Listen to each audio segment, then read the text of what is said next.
Well, the Women, Business, and the Law 2014 report found that out of the 143 economies we measure, at least 90% had one or more legal differences affecting women's ability to participate in economic or employment activities. But the pace of reform has been accelerating. So, for example, 44 economies made 48 positive legal changes, making it easier for women to pursue entrepreneurship or employment activities. So while we've come a long way, we still have a long way to go.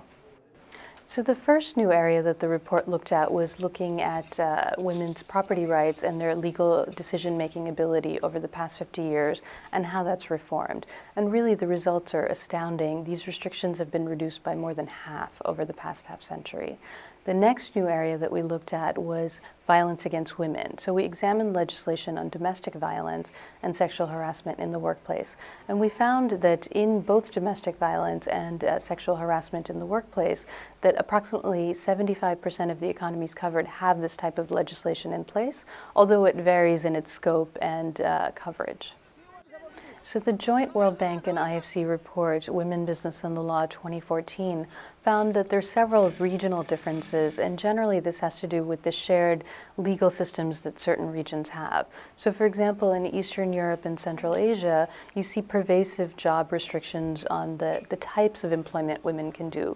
For example, in the Russian Federation, there's a list of 456 jobs that women cannot do by regulation.